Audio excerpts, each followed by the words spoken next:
राम राम हरे हरे। तो मुझे 2 मिनट और लगेंगे, तब तक आप लोग जो है आपके जो मित्रगण हैं जो अपनी क्लासेस में आते हैं उनको मिस कॉल करके या कॉल करके रिमाइंड कर सकते हैं। रामेश्वरी माता जी 2 बार कैसे आए हुए, मेरे को समझ नहीं आ रहा है।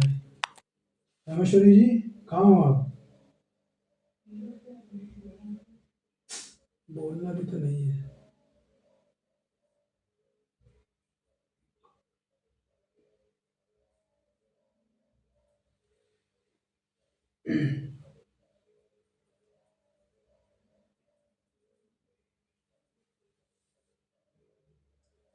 कृष्णाय वासुदेवाय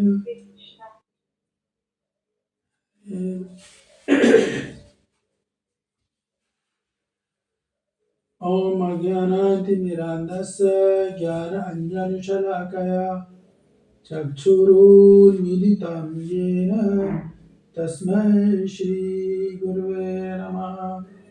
मूकं करोति वाचालं पङ्गुलिङ्गायते गिरिं यत्कृपातमहं वन्दे श्रीगुरुदीनतारिणं। जय श्री कृष्ण चैतन्य प्रभु नित्यानंद श्री अद्वैत गदाधर शिवासादि गौर भक्तवृंद। हरे कृष्ण कृष्ण कृष्ण हरे हरे, हरे राम राम राम हरे हरे। ओम नमो भगवते वासुदेवाय। ओम नमो भगवते वासुदेवाय। ओम नमो भगवते वासुदेवाय। नारायणं नमस्कृतं नरं चैव नरोत्तमं देवीं सरस्वतीं व्यासं ततो जयमुदीरये। नष्टप्रायेषु भद्रेषु नित्यं भागवत सेवया भगवते उत्तमा श्लोके भक्तिर्भवति नष्टिकी। कृष्णाय वासुदेवाय देवकी नंदनाय च नन्दगोपकुमाराय गोविन्दाय नमो नमः। गोविन्दाय नमो नमः। गोविन्दाय नमो नमः। हरे कृष्णा कृष्ण कृष्ण हरे हरे, हरे राम राम राम हरे हरे। हरे परमात्मा ने कृष्णाय नमस्ते गिरिराजाय गोवर्धनाय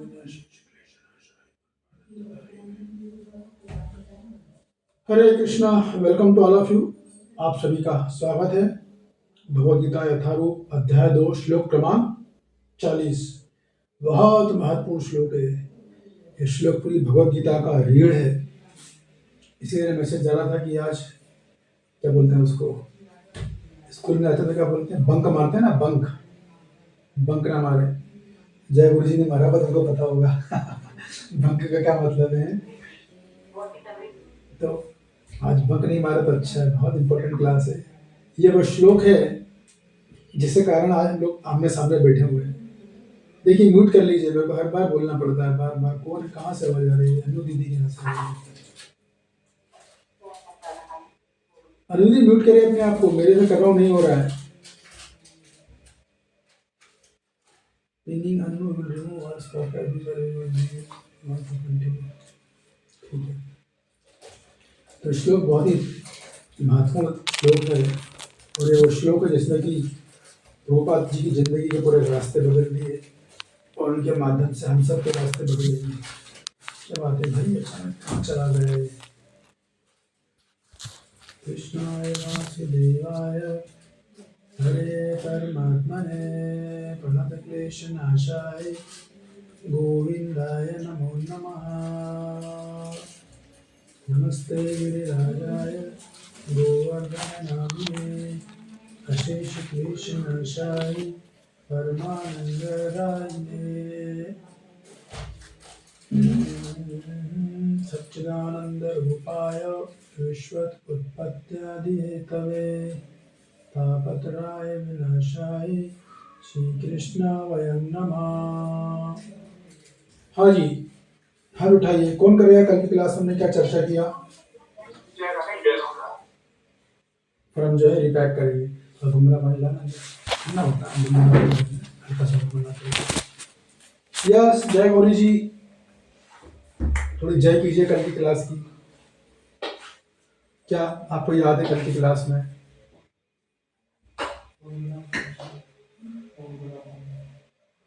कुछ तो बोलिए। निष्काम कर्म और भक्ति योग के बारे में हमने पढ़ा था। ये जो निष्काम कर्म है,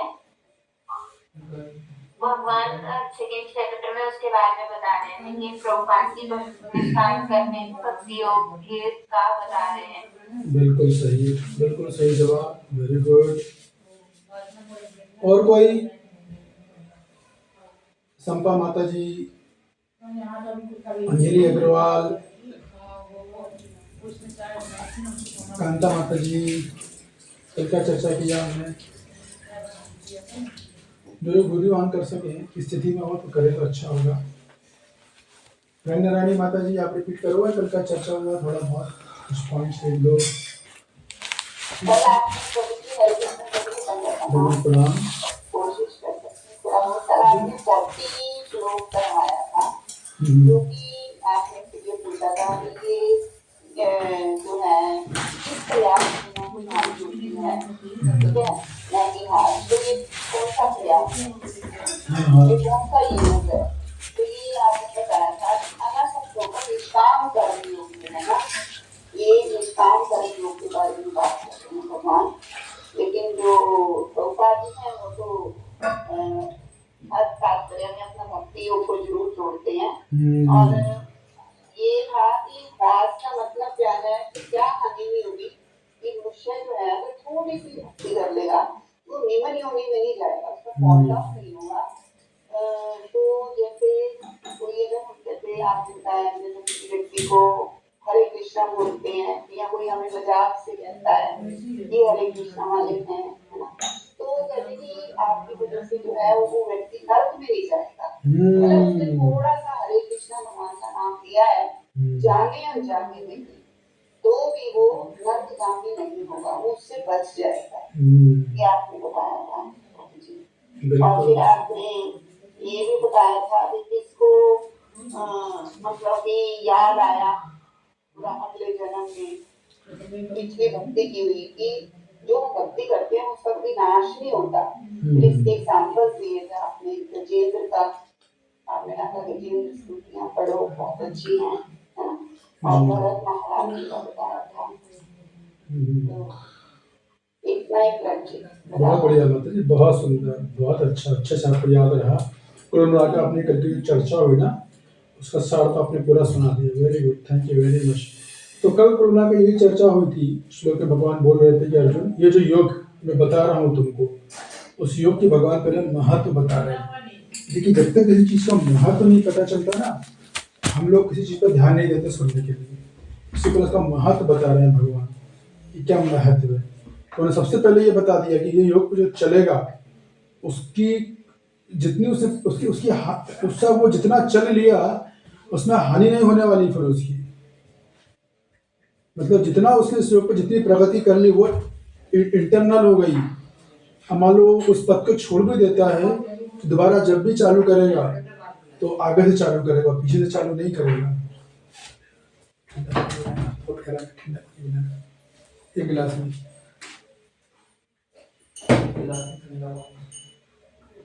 ये बात थी।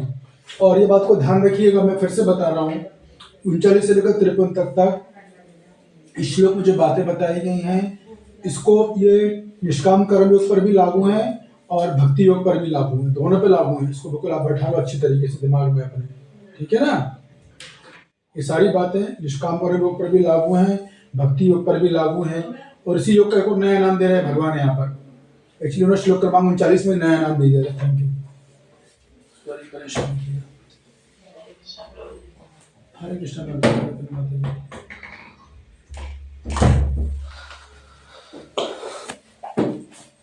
तो श्लोक क्रमांक 39 में अगर आपको ध्यान हो तो भगवान ने पहले ही श्लोक का नाम बता दिया था, मैंने बताया भी था अगर आपको याद हो तो।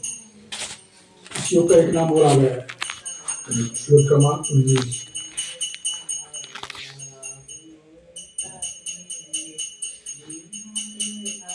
ये तेषां भीता सांख्ये, ठीक है। एक योग तो ये सांख्य नाम था। भगवान ने बोला ये तुमने मुझे बता दिया है, अनुवाद में लिखा लाल लाइन में। तो सांख्य यानी कौन सा योग है सुनीता गुप्ता जी? सांख्य से मतलब कौन सा योग है?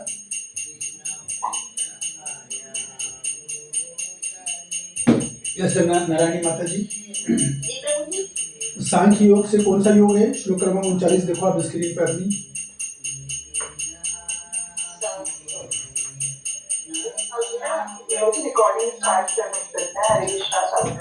ओह Daya Mata ji, welcome, thank you very much, मैं भूल ही गया था। हाँ ज्ञान योग। तो उसके बाद उसके आगे क्या लिखा है?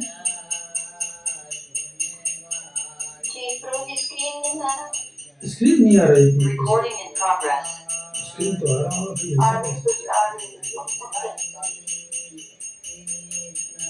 यस राशिनी जी, आपने हाथ उठाया नहीं आ रही, गुरु के मैं देखता हूँ। हाँ स्क्रीन हटी होगी यार, राइट। रिकॉर्डिंग करे तो स्क्रीन हटाना हट जाता है वो। अब आएगा।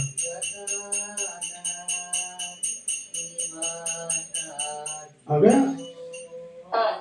तो देखिए सांख्य का मतलब हो गया ज्ञान योग, ये तो क्लियर हो गया, जो भगवान ने पहले बता दिया। कौन से श्लोक में बताया? 11 से 30 तक। एक बार मैं बार बार आपको बोल रहा हूँ। अभी ये शब्द आया बुद्धि योग। भगवान ने पहले ही बोल दिया कि देखो सांख्य योग मैंने बता दिया, अब मैं तुम्हें बुद्धि योग बता रहा हूँ। तो बुद्धि योग भगवान 40 से चालू कर रहे हैं, ठीक है। 40 में कल में चर्चा करेंगे, आगे 41 में चर्चा करेंगे। तो बुद्धि योग यानी कौन सा योग है यहाँ पर? हाँ, तो आप सब लोग ध्यान से सुनो। यहाँ पर बुद्धि योग का मतलब निष्काम कर्म योग भी है और भक्ति योग भी है। इसको आप अच्छे से समझ लो इस बात को, इससे कंफ्यूज मत होना। बुद्धि योग का मतलब ज्ञान योग भी है, निष्काम कर्म योग भी है, ठीक है। तो श्लोक क्रमांक 39 से लेकर 53 तक पूरी सीरीज चल रही है, जिसमें जो है श्रीपाद रामानुजाचार्य जी हैं, श्रीधर स्वामी हैं और बलदेव विद्याभूषण, जिनको हमारे प्रभुपाद जी ने अपनी भगवद गीता समर्पित करी है, वो लोग बोलेंगे ये निष्काम कर्म योग है, बराबर है। लेकिन विष्णु चक्रदीपाद और श्रील प्रभुपाद जी बोलेंगे कि ये भक्ति योग है। तो इस बात में लेके दो मत हैं। कुछ आचार्य बोलते हैं भगवान ने निष्काम कर्म योग के बारे में बोला, कुछ आचार्य बोलते हैं भक्ति योग के बारे में बोला। लेकिन हमें फाइनली ये बात समझ में आती है, प्रभुपाद जी बताते हैं कि ये जो दोनों में लागू है श्लोक, इसके लक्षण जो बताए गए हैं वो निष्काम कर्म योग में भी लागू हैं और भक्ति योग में भी लागू है। कुछ वैष्णवाचार्य भी इसी बात को बोलते हैं कि दोनों पे लागू है, ठीक है। समझ में आया आपको ये बात? इसको अच्छे से समझ लो, ठीक है। देखो प्रभुपाद जी भी इस बात को बोल रहे हैं यहाँ पर, श्लोक कोट किया उन्होंने, सांख्य योग पृथक बाला, कि जो भी सांख्य यानी ज्ञान योग को और जो का मतलब निष्काम कर्म योग को पृथक अलग अलग समझता है, वो बाला है, बच्चा है। वो अलग टॉपिक है, बाद में बताऊंगा क्या मतलब उसका। खैर आज हम चर्चा करेंगे श्लोक क्रमांक 41 पर। तो भगवान ने बता रहे कि जो भी इस मार्ग पर चलेगा, ठीक है, तो उसके लक्षण बताया है, उससे क्या लक्षण होंगे इसको समझना है। तो रानी माता जी आप पढ़ोगे?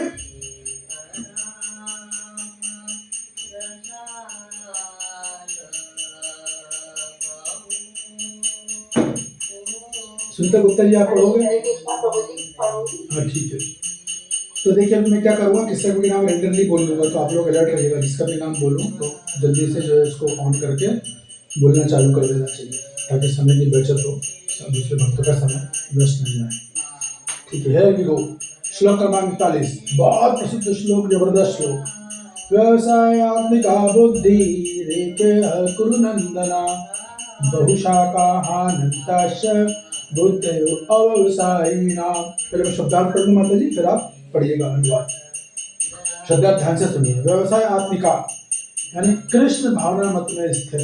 गोपाल जी तो आपको पता है भक्ति योगी हैं, तो सीधा भक्ति डाल दिया व्यवसाय आत्मिका का मतलब।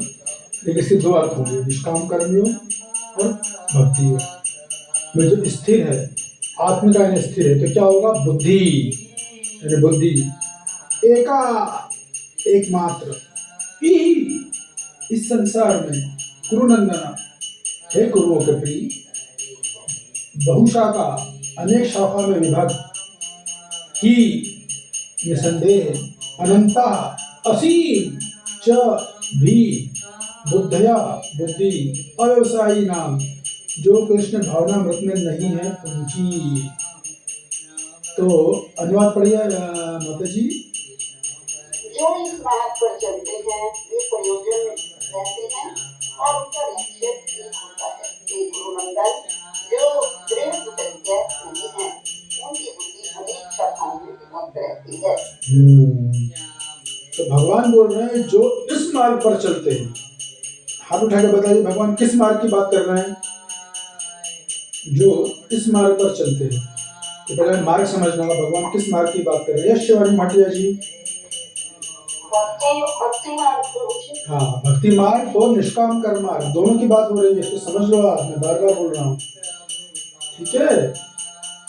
दोनों मार्ग पे चल रहे हैं दोनों। तो भक्ति मार्ग निष्काम कर्म योग, तो भक्ति तो है ही, निष्काम कर्म योग भी है।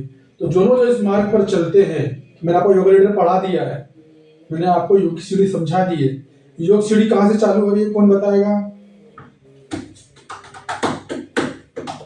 योग सीढ़ी, यस राकेश प्रभु।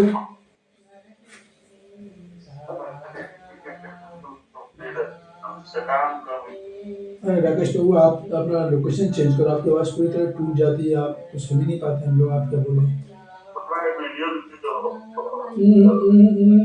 नहीं नहीं नहीं, टूट रही है, आप म्यूट करो फिर आप। यस मनीषा जी। हरे कृष्णा सच्ची साधना और सकाम कर योग से। हाँ, उसके बाद क्या आता है? हाँ सही है, फिर पूरा बताइए। सकाम कर के बाद आता है निष्काम कर योग। निष्काम कर के बाद आता है, हाँ बोलिए बोलिए।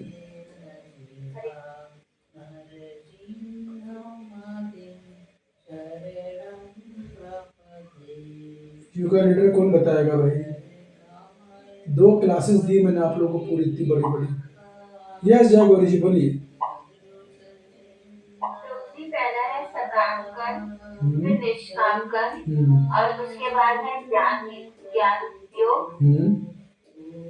फिर अष्टांग योग, और फिर उसके बाद लास्ट में भक्ति योग। या सिंपल है, 5 तो सीढ़ियां, कौन सी बहुत ज्यादा सीढ़ियां, तो याद रहनी चाहिए। तो भगवान ये बोल रहे हैं कि जो इस मार्ग पर चलते हैं, 5 में से 2 मार्ग की बात हो रही है। देखो जब भी आप लोग अपना अभ्यास और आपको अच्छे से समझना है ना, आप लोग तात्पर्य पढ़ते हो, अनुवाद पढ़ते हो, कुछ समझ में नहीं आता। पता है क्यों नहीं आता? क्योंकि आप लोग योग के सीढ़ी को अपने दिमाग में नहीं बैठाते हो। आप हर शब्द को तुरंत 5 सीढ़ी याद कर, आपको सब समझ में आने लग जाएगा। तो जो इस मार्ग पर चलते हैं, मतलब 5 में से पूरे 5 में 2 मार्ग की विशेषताएं बताई जा रही है। 2 मार्ग कौन से? जैसे भी आप लोगों ने बताया, निष्काम कर्म योग और भक्ति योग। तो जो इस मार्ग पर चलते हैं उनके लक्षण क्या होता है? वे प्रयोजन में दृढ़ रहते हैं। प्रयोजन का मतलब क्या है, कौन बताएगा?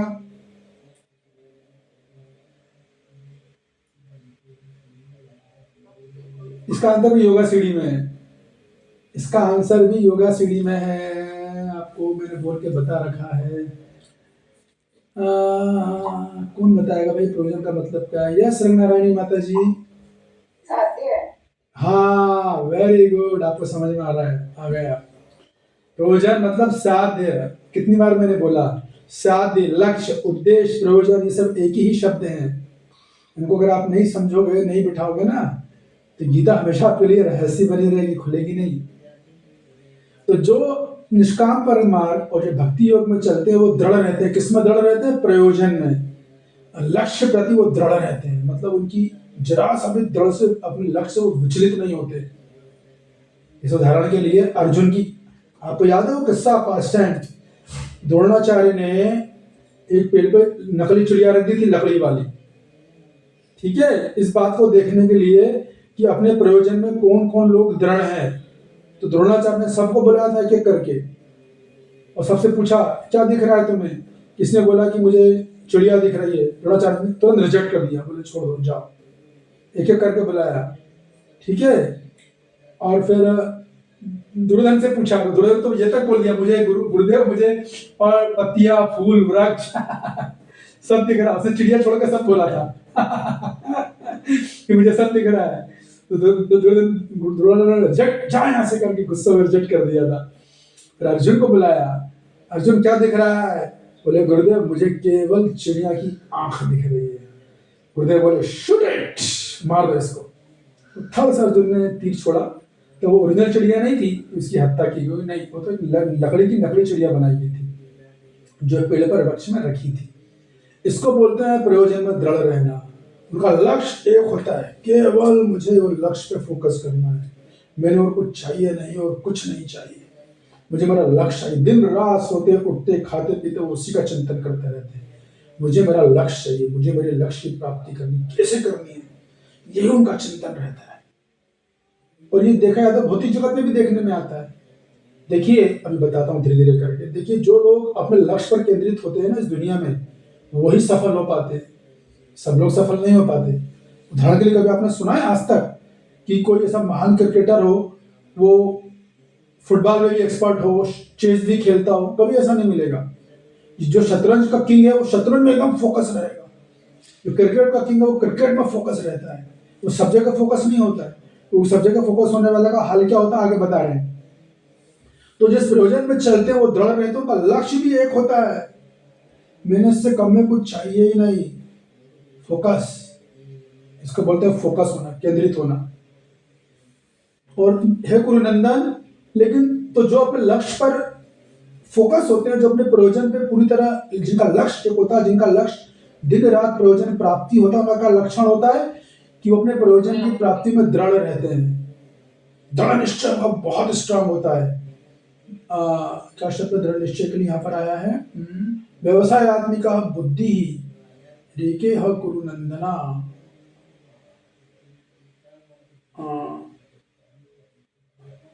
तो जिनकी व्यवसायत्मिका बुद्धि होती, व्यवसायत्मिका बुद्धि मतलब फोकस बुद्धि, फोकस बुद्धि मतलब दृढ़ बुद्धि, इनकी दृढ़ बुद्धि होती है किसके प्रति? दृढ़ प्रयोजन के प्रति। तो जो जो प्रयोजन के प्रति बहुत गंभीर होते हैं उनकी बुद्धि दृढ़ होती है। लेकिन है मेरे प्यारे कुरुनंदन, जो दृढ़ प्रतिज्ञ नहीं होते हैं, जिनमें डिटर्मिनेशन नहीं होता है, जिनमें दृढ़ प्रतिज्ञता नहीं होती है, उनकी बुद्धि कैसी होती है? उनकी बुद्धि अनेक शाखाओं में विभक्त होती है। समझो आप इस बात को कि जो इस मार्ग पर यानी निष्काम कर्मयोग या भक्ति योग पर चलते हैं, उनकी बुद्धि एका, यानी एक ही मार्ग, एक ही अपने लक्ष्य पर केंद्रित होती है। उनके 10 लक्ष्य नहीं होते, एक ही लक्ष्य बस, साध्य। किंतु जिनकी बुद्धि अव्यवसायिक होती, श्लोक में 2 शब्द हैं, पहला है व्यवसायत्मिका बुद्धि, देखो ऊपर की लाइन में व्यवसायत्मिका, ठीक है। व्यवसायत्मिका बुद्धि का मतलब है फोकस बुद्धि, केंद्रित बुद्धि, एक ही जगह केंद्रित होती, उस बुद्धि को बोलते हैं व्यवसायत्मिका बुद्धि। तो उनकी बुद्धि एका होती, एक ही जगह केंद्रित होती है। किंतु जिनकी बुद्धि अव्यवसायिक होती है, अव्यवसायिक का मतलब है यहाँ पर शब्द है अव्यवसायी नाम ना, जिनकी बुद्धि अनेक जगह केंद्रित है, 10 जगह 100 जगह लगी है, उनकी क्या होता है? उनकी जिनकी बुद्धि अव्यवसायिक होती है, बुद्धि अनंताश्च, तो जो लोग अव्यवसायिक होते हैं उनकी जो बुद्धि है वो अनंत वस्तुओं में केंद्रित रहती है, बहुशाखा होती है, उनकी बुद्धि बहुशाखा होती है, बहुशाखाओं में विभक्त रहती है। तो कुल मिलाकर जो दृढ़ प्रतिज्ञ, जो लक्ष्य के प्रति केंद्रित होंगे वो दृढ़ प्रतिज्ञ होंगे, उनकी बुद्धि एक ही जगह होगी अपने लक्ष्य पर। जैसे अर्जुन की थी, बहुशाखा बुद्धि थी। तो सॉरी, अर्जुन की बुद्धि कैसी थी? व्यवसायत्मिका बुद्धि थी। और दुर्योधन की बुद्धि कैसी थी? अव्यवसायत्मिका बुद्धि थी। आ लग गया उसके आगे, क्योंकि दुर्योधन को पेड़ वृक्ष आम वहां के लोग पता नहीं क्या क्या दिख रहा था, बहुत सारी चीजें दिख रही थी उसको, इसको बोलते हैं अव्यवसायत्मिका बुद्धि। लेकिन अर्जुन को एक ही चीज दिख रही थी, केवल चिड़िया भी नहीं दिख रही थी उसको, केवल चिड़िया की आंख दिख रही थी उसको। उसकी ऐसी बुद्धि को बोलते हैं व्यवसायत्मिका बुद्धि। तो जिनके पास व्यवसायत्मिका बुद्धि होती है वो दृढ़ रहते हैं अपने लक्ष्य में, मुझे प्राप्त करना ही है, मेरे को इससे कम से कुछ चाहिए ही नहीं, इसके लिए जो करना पड़े सब करेंगे, जो खतरा उठाना पड़े, जो हानि लाभ सुख दुख मान अपमान निंदा प्रशंसा जो सहनी पड़े सब करेंगे, लक्ष्य से नहीं हटेंगे। ये विशेषता किनकी होती है? केवल 5 में से 2 लोगों की।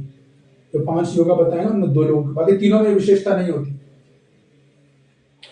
और जिनकी बुद्धि अनेक शाखाओं में, वो लोग कभी दृढ़ प्रतिज्ञ नहीं होते। तभी कौन बताएगा यहां पर कि अनेक शाखाओं से क्या मतलब है? योगा लीडर देखो, आप समझो योगा लीडर से और हाथ उठा के बताइए अनेक शाखाओं से क्या मतलब है। देखिए कैसे श्लोक को समझा जाता है और कैसे प्रभुपाद जी ने कैसे अनुवाद किया, उसको कैसे समझा जाता है, वो मैं आप लोगों को पढ़ा नहीं रहा हूं, सिखा रहा हूं। मैं आप लोगों को पढ़ा नहीं रहा, सिखा रहा हूं। बताइए अनेक शाखा वाला कौन सा योग है इसमें? हाँ समझ गई, कांता देवी जी समझ गई है। बताइए कांता जी।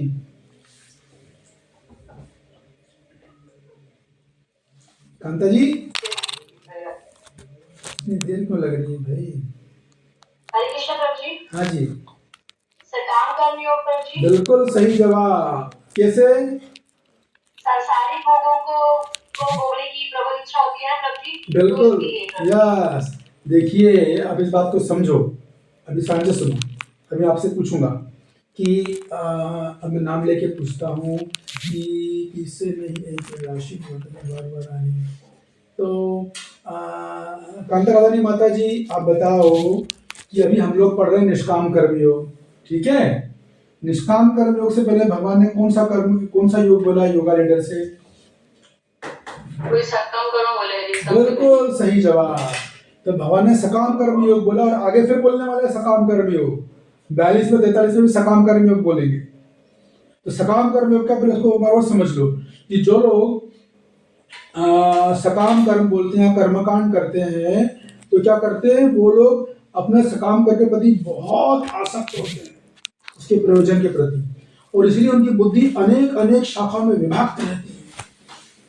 बुद्धि अनेक शाखाओं में विभक्त कैसे रहती है? तो समझिए, देखिए वो सकाम कर्म का कर्मकांड है, तो कर्मकांड में अनंत इच्छाएं हैं, अनलिमिटेड। और सब हाउ भगवान ने कर्मकांड ऐसा बनाया है कि आप अपनी अनंत इच्छा की पूर्ति कर सकते हो, अनंत यज्ञों के द्वारा, अनंत व्रत के द्वारा, अनेक दान के द्वारा, अनेक मंत्रों के द्वारा, मूलतः यज्ञ, ठीक है? तो हर इच्छा के अलग विधि, एक यज्ञ होता है, उसमें दान भी होगा, अलग मंत्र भी होगा, ऐसी बहुत सारी चीजें। किसी को सुंदर लड़की चाहिए, उसका यज्ञ अलग होगा। किसी को बहुत धन धान्य चाहिए, उसका यज्ञ अलग होगा। किसी को स्वस्थ शरीर चाहिए, उसका यज्ञ अलग होगा। किसी को बहुत धन चाहिए, उसकी यज्ञ विधि अलग होगी। किसी को कार गाड़ी बंगला चाहिए। तो हर चीज की आपकी जो इच्छा है सारी सुविधाएं अवेलेबल है कर्मकांड में। वो बहुत बड़ा शॉपिंग मॉल है, दुनिया का सबसे बड़ा शॉपिंग मॉल है कर्मकांड। और जितने तथाकथित ब्राह्मण है वो उसी में लगे हुए हैं कर्मकांड में। और इतना ही नहीं, कर्मकांड में शरीर छोड़ने के बाद भी सुविधा है, स्वर्ग का भोग करो आप, उसमें भी बहुत सारी वैरायटी है। फिर कैसा भोग करना है, अप्सराओं के साथ करना है तो उसका यह विधि अलग है। आपको मदिरा पान करना है सोमरस तो उसका यज्ञ अलग है। आपको यदि कुछ अच्छे फल फ्रूट खाने हैं तो उसका अलग है। सबका अलग अलग है एकदम। तो इस तरह अनंत विधि अनंत यज्ञ हैं। तो जो लोग इसका पालन करते हैं, जो सकाम कर्म के पथ पे चलते हैं अर्जुन, उनकी बुद्धि तो अनेक शाखा में विभक्त रहती है। ये करूं कि वो करूं कि क्या करूं कि ये करूं, फिर ये करना, पर दुनिया भर की चीजों को लगी रहती, परेशान रहती, उसी में उनकी पूरी बुद्धि लगी रहती है। तो जो कर्मकांड का साधक होता है वो, उसकी बुद्धि व्यवसायिक नहीं होती, बल्कि उसकी बुद्धि तो कर्मकांड के अंदर ही अनेक तरह के यज्ञों में लगी रहती है, अनेक तरह के यज्ञों में विभक्त रहती है।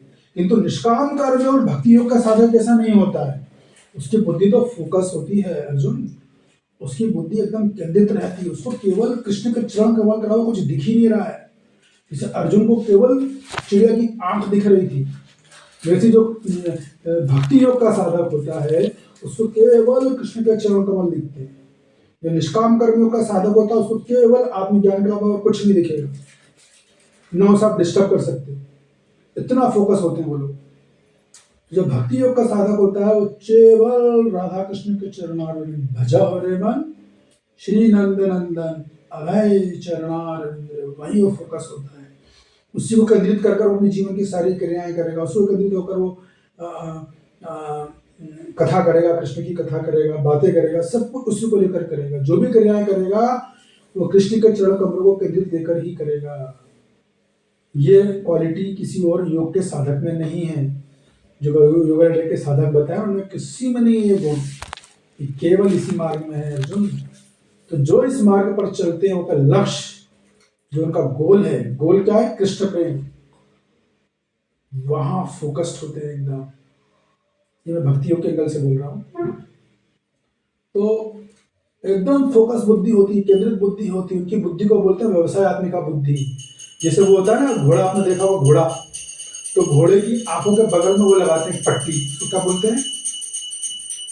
मुझे पता नहीं क्या बोलते हैं, मगर हम लोग बचपन में रहते थे जहाँ पर वहाँ पर एक टांगा स्टैंड था तो वहाँ पर हर घोड़े की आंखों में वो पट्टियाँ बंधी रहती थी। तो एक बार मैंने एक टांगे वाले से पूछा, मुझे पता नहीं था, बहुत छोटा था मैं, तो मैंने कहा कि ये आंखों में पट्टियाँ क्यों लगाते हैं घोड़े? तो उसने बोला घोड़ा जब चलाते हैं तो घोड़ा यहाँ पर बहकता है, तो पट्टी लगाने से उससे कुछ दिखता नहीं, वो केवल वो सामने दिखता है। तो घोड़ा फोकस हो जाता है, केंद्रित हो जाता है, घोड़े की आंखें केंद्रित हो जाती हैं, घोड़े की बुद्धि केंद्रित हो जाती है। जैसे भक्ति योग का साधक होता है वह महाकुंभ में चलने वाले मेले से, चतुर्मास आने से, या वो क्या बोलते हैं कार्तिक मास में भीष पंचक आने से, तो दुनिया भर के जो कर्म कांड के हिस्से तो जरा भी बहकता नहीं है, वो फोकस्ड होता है। उसको केवल पता होता मुझे जो भी कार्य करना है वो केवल मेरे लक्ष्य प्राप्ति के लिए करना है।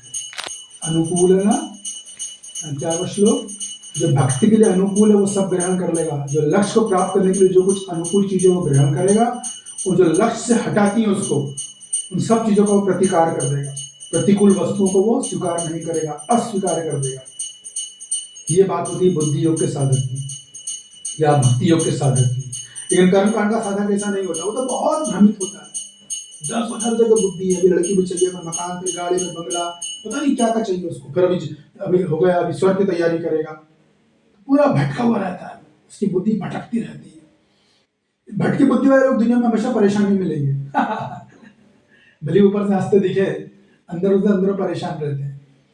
भक्तियों का साधक बिल्कुल फोकस्ड होता है, क्लियर रहता है कि दुनिया की कोई इवेंट, अभी सोशल मीडिया तो ऐसा आ गया कि पूरे दिमाग को पागल कर देगा, इसलिए या तो देखना नहीं चाहिए, और उसी को देखना चाहिए जो सोशल मीडिया को हैंडल करना जानता हो। उसमें जो अपने काम की चीज हो, जो प्रयोजन की चीज है वो ले लो, बाकी सब रिजेक्ट कर दो। इतनी मैच्योरिटी होनी चाहिए। तो ये भक्ति योग के साधक की विशेषताएं होती हैं कि वो एकदम फोकस होता है, उसकी बुद्धि व्यवसायत्मिका बुद्धि होती है। लेकिन जिनकी बुद्धि अव्यवसायिक होती है वो तो अनंताश बुद्धि होती है, बहुत भटकी होती है, अनेक शाखा में विभक्त होती है। तो भगवान ने निष्काम कर्म से पहले क्या बोला था? सकाम कर बोला, कर्मकांड बोला, बराबर है। हाँ देखिए, भक्तियों के साधक में भी इच्छाएं हो सकती है, लेकिन वो सकाम कर्म थोड़ी है कोई, इसको समझना चाहिए। कभी भी भक्त लोग भी बोलते हैं तो सकाम कर्मी, कभी ऐसा नहीं बोलना चाहिए। भक्त मूर्ख है वो, जो आदमी ऐसा बोल रहा है कि ये भक्त सकाम कर्मी है, तो समझ जाओ उसे गीता के बारे में कुछ भी नहीं पता, भले 50 साल हो गए, कुछ नहीं जानता है। या कोई भक्त दूसरे भक्त को देख के बोले अरे वो तो अपने कर्मों की सजा भुगत रहा है, तो समझ जाना ये व्यक्ति केवल नाम का भक्त है। शो बटन डिवोटी, तलक लगा के धोती कुर्ता पहना है, साड़ी पहना हुआ, लेकिन ये वाकई में गीता बिल्कुल नहीं समझता। अनाड़ी नंबर 1 है, भले किसी पोस्ट पोजीशन को, भले इसके प्रवचन दे रहा, लाखों फॉलोअर, अगर वो ये बोल रहा है कि भक्तों को कष्ट उससे कर्मों के कारण आता, तो अनाड़ी नंबर 1 है। विश्वनाथ चक्रवर्ती क्लियर बोल रहे हैं, बात को घोषणा कर चुके हैं। भक्त को कष्ट कभी उसके प्राप्त कारण नहीं आते, कभी नहीं आता। हाँ, भक्त अपनी विनम्रता के भक्त ऐसा सोचता है तो वो दूसरों को ऐसा बोलता है, लेकिन आते नहीं उसको।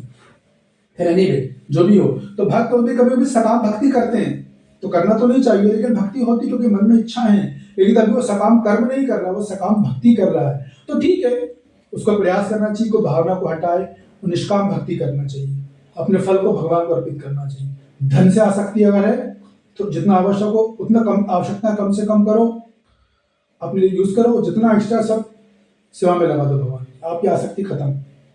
लोग बोलते हैं प्रभु इच्छा ही नहीं जाती है हमारी, इसीलिए नहीं जा रही। निष्काम भक्ति करो, भक्ति निष्काम भक्ति करनी चाहिए। किंतु जो सकाम कर्मी होता है उसका भाव क्या होता है?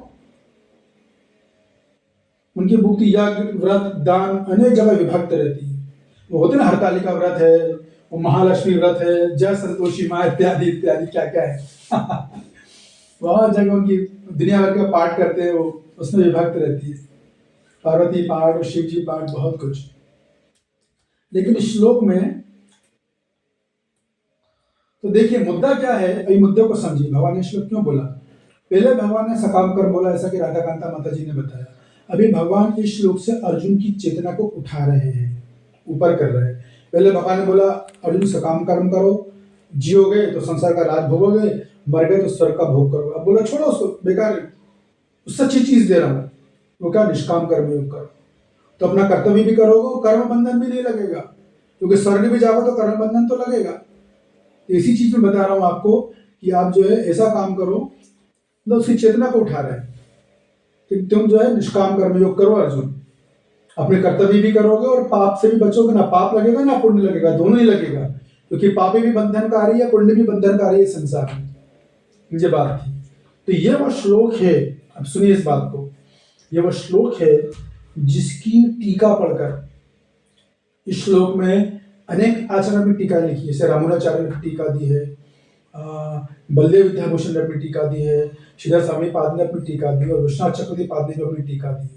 तो ये वो श्लोक है जिसमें प्रभुपाद जी ने अपना, जब विश्वनाथ चक्रवर्ती पाद की टीका पढ़ी तो उनको एकदम से जबरदस्त उच्च स्तरीय प्रेरणा आ गई थी, हाईएस्ट इंस्पिरेशन के मन में आ गया था इसकी टीका को पढ़ के। श्लोक में जो विश्वनाथ चक्रवर्ती पाद ने टीका दी, और उसी का परिणाम है ISKCON जैसी इतनी बड़ी संस्था निकल कर आई है। आज 500 से ज्यादा मंदिर है पूरी दुनिया में, हर दुनिया का हर देश में प्रभुपाद जी का दुनिया आई है। ये वो श्लोक है, ये वो श्लोक है जिसकी वजह से आज हम अपने सामने बैठ कर चर्चा कर रहे हैं। खुद प्रभुपाद जी लिखते हैं इस बात को। ये श्लोक पढ़ने के बाद मुझे स्ट्रॉन्ग इंस्पिरेशन आया था। और क्या इंस्पिरेशन आया था? इस श्लोक को, टीका को पढ़ने के बाद प्रभुपाद जी को समझ में आ गया था कि एक्चुअली मेरे पास व्यवसायत्मिका बुद्धि होनी चाहिए। व्यवसायत्मिका बुद्धि का मतलब क्या है कि मेरे मेरे जीवन का उद्देश्य केवल एक है, मेरे गुरु के आदेशों का पालन, खत्म, और कुछ नहीं। मेरे गुरु के जीवन का आदेश पालन करना ही मेरे जीवन का मात्र एक लक्ष्य है। मेरे गुरु के आदेश ही मेरा प्राणधन है, वही मेरा जीवन धन है, वही मेरी लाइफ है, वही मेरी सोल है, वो है मेरे गुरु के आदेश। ये वो श्लोक की टीका है, और टीका की भी चर्चा करेंगे हम। जनरली भक्त लोग ISKCON के डिवोटी बोलते जरूर हैं, जो मैं बोल रहा हूँ कि विश्वनाथ चक्रवर्ती पाद जी की टीका पढ़ के श्लोक में प्रभुपाद जी को बहुत स्ट्रॉन्ग इंस्पिरेशन मिला, ISKCON जी संस्था निकल कर आई। वो टीका क्या है, वो भी तो पढ़ना चाहिए ना, वो ना खुद पढ़ेंगे ना दूसरों को पढ़ने देंगे। अभी टीका पढ़ेंगे भी, मैं आपको दिखाऊंगा वो टीका हो सका तो ये वो टीका जिससे कि प्रभुपाद जी को जो गुरु का आदेश थे, 2 आदेश, कौन बताएगा वो 2 आदेश कौन से थे? किसी को पता है? यस, बताइए अनिता जी। प्रणाम।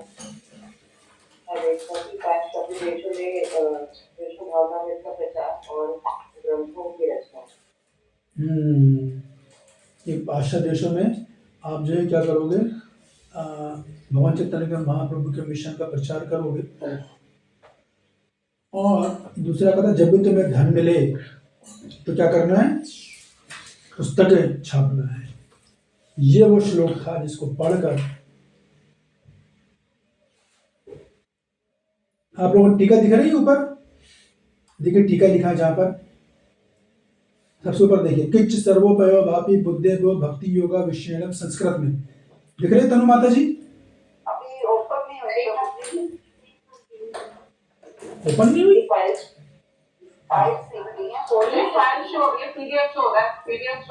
हाँ, पीडीएफ की बात हो रही है, पीडीएफ ही शो कर रहा हूँ भाई। ऊपर दिख रहा है टीका, दिख रहा है टीका सबसे ऊपर काले बोल्ड अक्षरों में।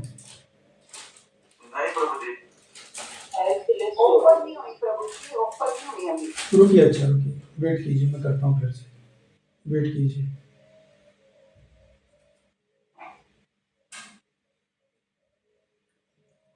ये वो टीका है जिसकी वजह से आज हम लोग आप यहाँ बैठे हुए हैं।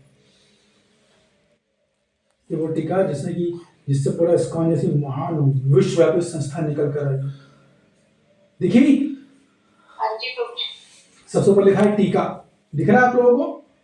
वो संस्कृत है, मैं हिंदी में अनुवाद करके बताऊंगा आप लोग, ठीक है ना? तो डिवोटी बस बोलते हैं कि ये वो श्लोक है जिससे विश्वनाथ चक्रवर्ती पाद की टीका पढ़ गए, प्रभुपाद जी को बड़ा स्ट्रॉन्ग इंस्पिरेशन मिला और वो फोकस हो गए। लेकिन टीका वो खुद क्यों नहीं पढ़ते, ना वो दूसरों को पढ़ाते, उल्टा डिस्करेज करते हैं आचार्य की टीका पढ़ने। ऐसा माहौल रहता है कभी कभी।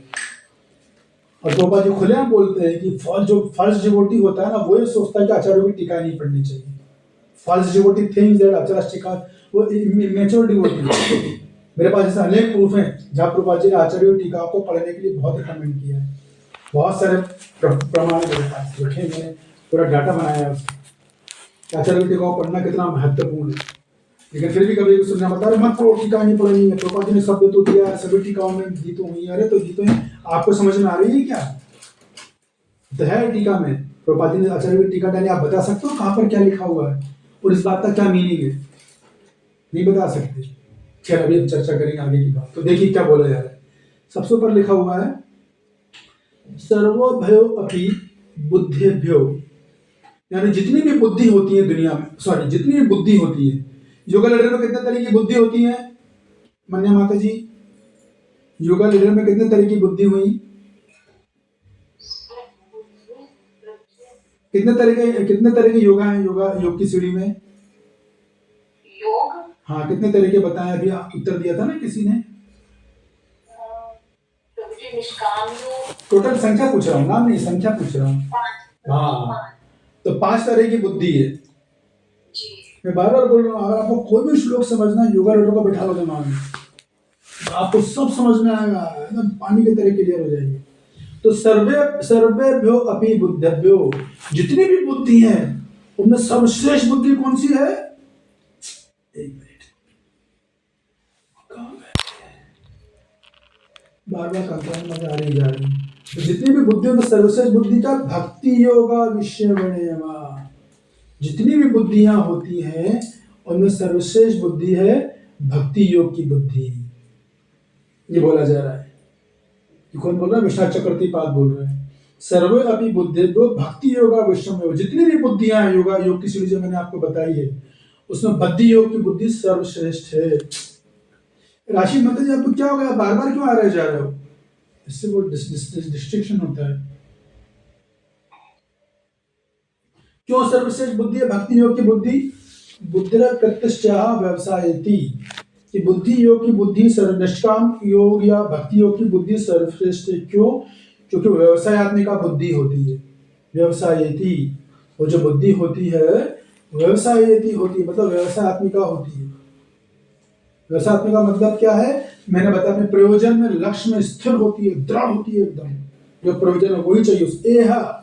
यह भक्ति योग है व्यवसायत्मिका बुद्धि रे के, देखो आपको दिख रहा है यह भक्ति योग है। तो भक्ति यानी इस भक्ति योग के प्रति वो व्यवसायत्मिक बुद्धि होती है।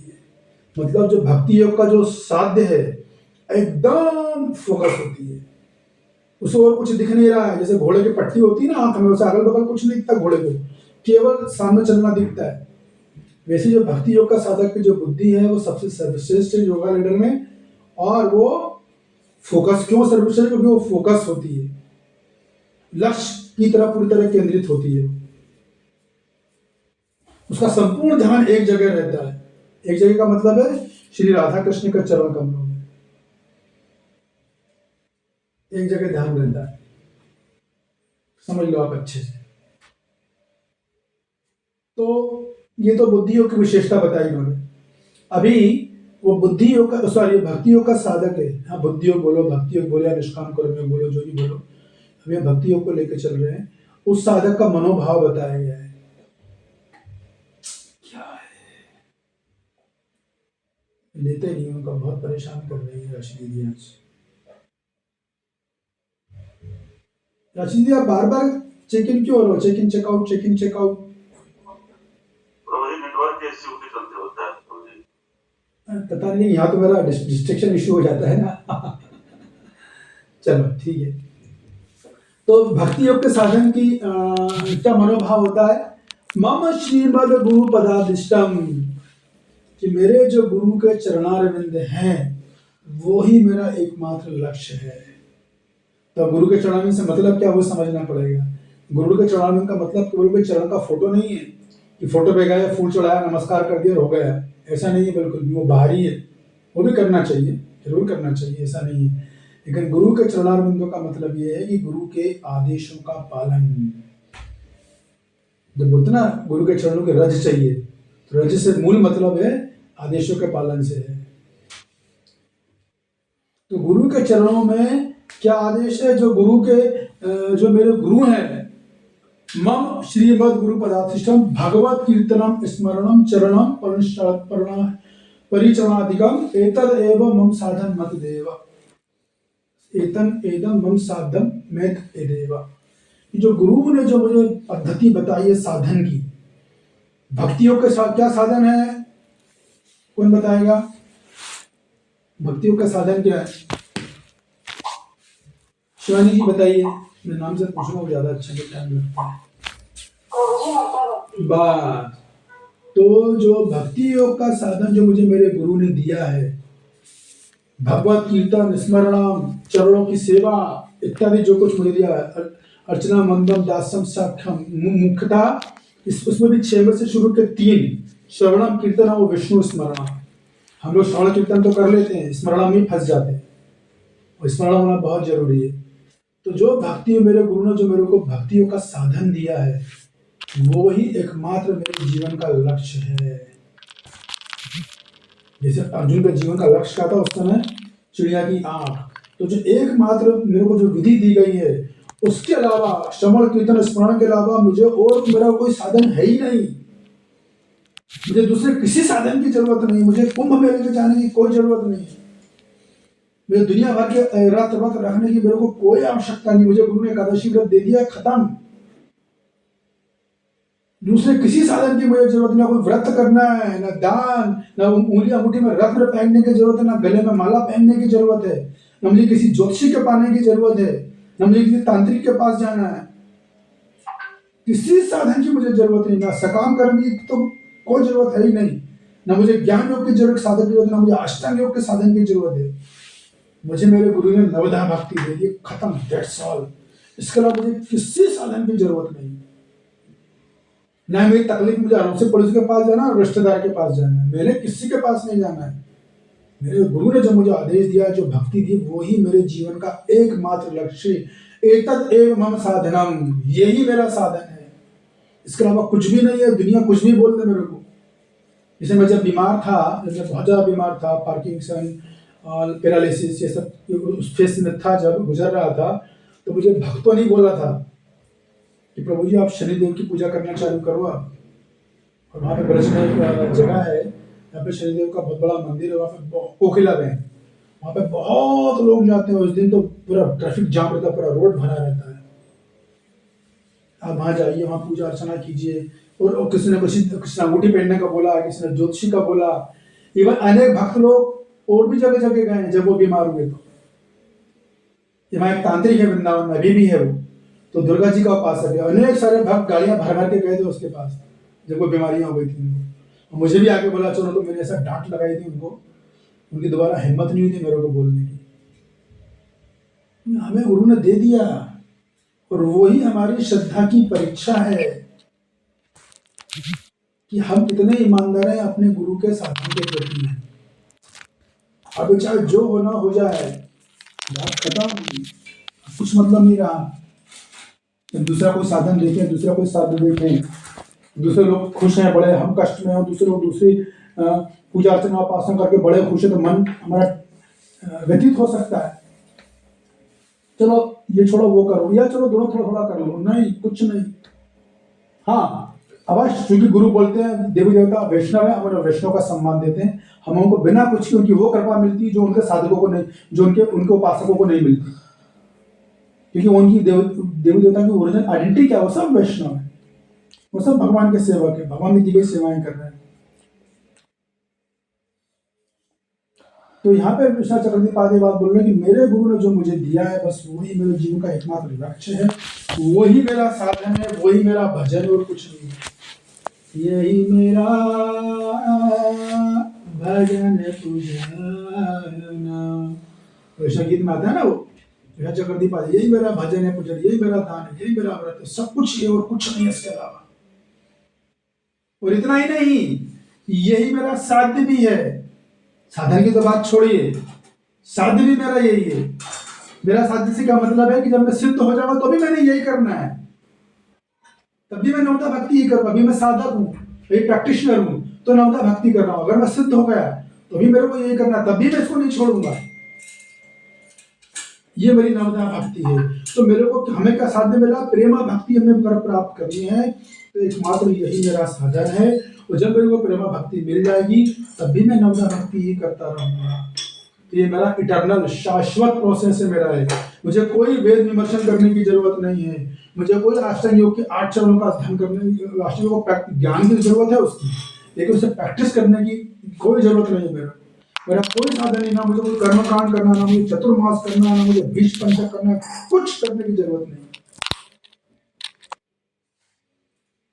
केवल मेरे को जो है ये करना है, यही मेरा भजन है, यही बस गुरु की आज्ञा ही। देखो आगे आएगा, मैं बताता हूँ, ये लिखा देखो, आपको दिख रहा होगा, मम साध्य में तेवा मम जीवातु साधना साध्यश योक्त युक्तस्य।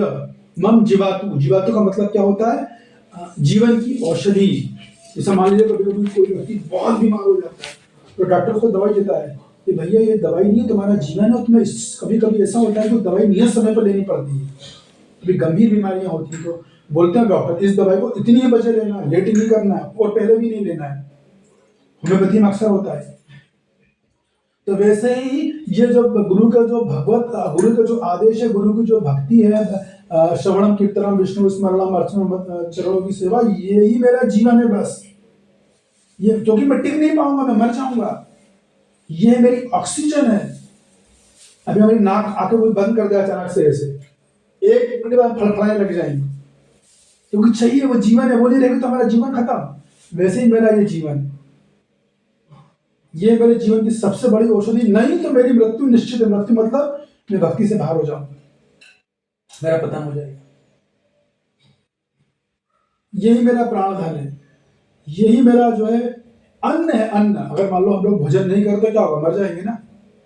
जल नहीं पिएंगे तो मर जाएंगे। तो यही मेरा अन्न है, यही मेरा जल है, यही मेरा भजन है, यही मेरा पूजन है।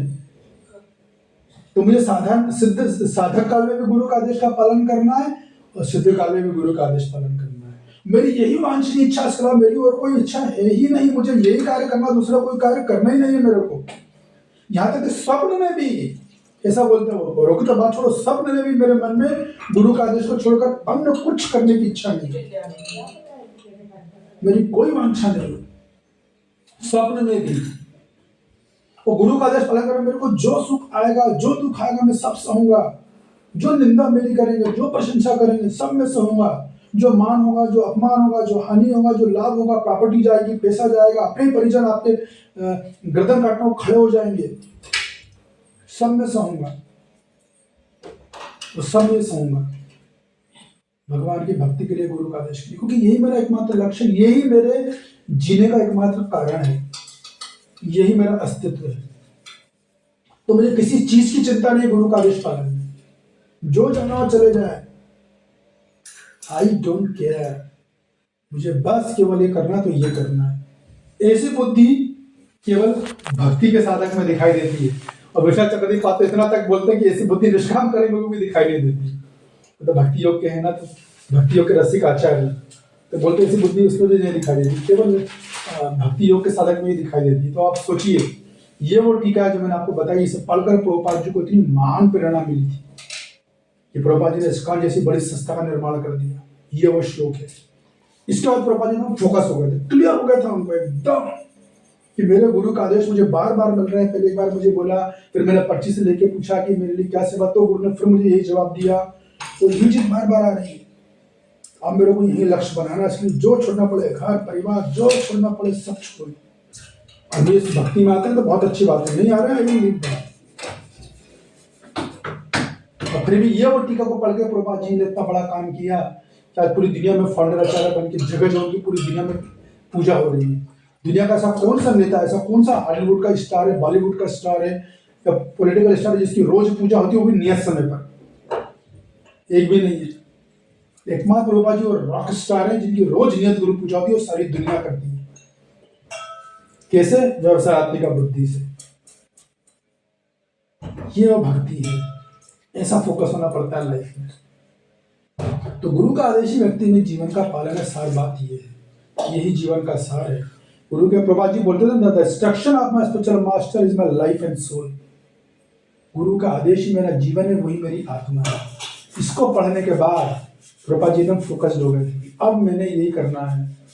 बढ़ गए थे प्रभुपाद जी फिर अपने मिशन में, कैसे करूं, भगवान से याचना करना, गड़गड़ाना। उन्होंने जिस मदद मांगी सब ने उनकी खिल्ली उड़ाई। अरे कहाँ जाओगे विदेशों में, कौन सुनेगा स्वामी जी आपको। सुमति महाराज जी ने बोल दिया था, स्वामी जी कहाँ लगो, आप बूढ़े हो चुके हो। उसने तब तक बोला, देखिए आप मेरे पिता के समान हो, इसलिए मैं आपको बोल रहा हूँ, आपको मर जाओगे, बहुत ठंड होती है, आपकी 70 साल की उम्र हो चुकी है, इस उम्र में लोगों को बुढ़ापे में सहारा चाहिए, आप कहाँ जाओगे, क्या टास्क ले रहे हो आप। प्रभा जी ने कोई परवाह नहीं करी, जान जाए तो जाओ, गई जहाज में गए, खत्म ना हार्ट अटैक आया, समुद्री बीमारी हुई, दूसरा हार्ट, दो हार्ट अटैक आए उनको, सोचिए आप, बिना दवाई के ठीक भी हो गए। ये वो श्लोक है। ये बात, इसको पढ़ के प्रभुपाद जी का जीवन बदला, तो आप हम कैसे बोल सकते हैं आचार्यों की टीकाएं नहीं पढ़नी चाहिए, बताइए आप। प्रभुपाद जी ने इतना बड़ा काम कर दिया इस टीका को पढ़कर। भक्त लोग बोलते आचार्य टीका मत से एक तरह से ऊपर से भले बोलते नहीं हो, मनोभाव रहता, अरे नहीं नहीं नहीं, किसी को इंफीरियर चीज हो, सर से नहीं बोल रहे, खुद ही नहीं पढ़ रहे हैं तो दूसरों को ही मना कर रहे हैं, तो ना खुद प्रगति कर पाते ना दूसरों को करने देते, अहित करते हैं। इसलिए क्लैरिटी नहीं है लोगों के पास। चलिए तात्पर्य पढ़िए, कौन पढ़ रहा था? श्री प्रपात के द्वारा श्री प्रपात की जय। यह दृढ़ श्रद्धा कि कृष्ण भावनाओं द्वारा मनुष्य जीवन की सर्वोच्च स्थिति प्राप्त कर सकेगा, ये सारी अमेरिका बुद्धि कहलाती है। चैतन्य चरितामृत में मध्य लीला 22.62 में कहा गया है, श्रद्धा शब्द विश्वास रही सुदृढ़ निश्चय कृष्ण भक्ति कहले सर्वत्र हरे।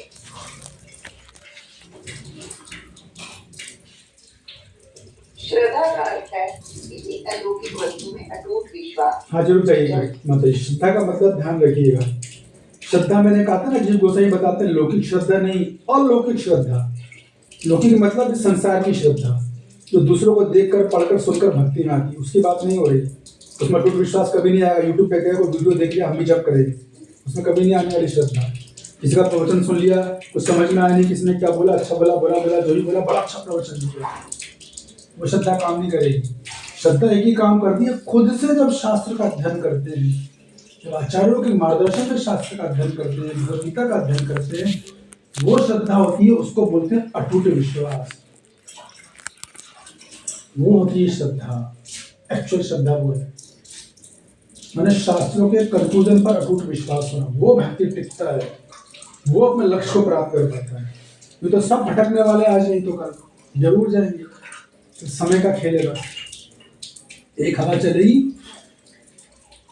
कहाँ गए सत्येंद्र दास पता भी नहीं चलेगा। जब माया की हवा चलेगी तो ऐसा होगा। इसलिए शास्त्र, लेकिन जिससे शास्त्र श्रद्धा आई है उसको नहीं, वो टिक जाएगा। आगे पढ़िए।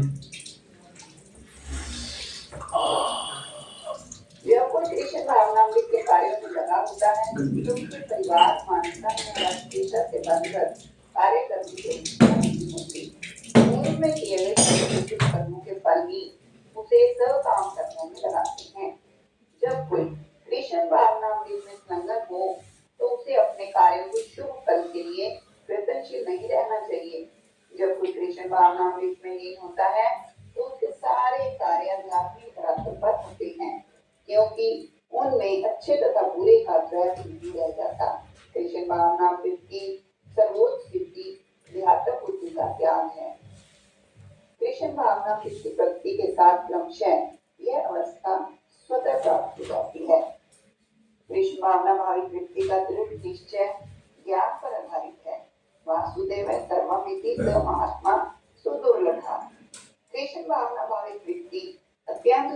जीव है जो भली भांति जानता है कि वासुदेव या कृष्ण समस्त प्रकट कारणों के मूल कारण हैं। एक मिनट देखिए भगवान क्या बोल रहे हैं। कृष्ण भावना भावित व्यक्ति अत्यंत दुर्लभ जीव है।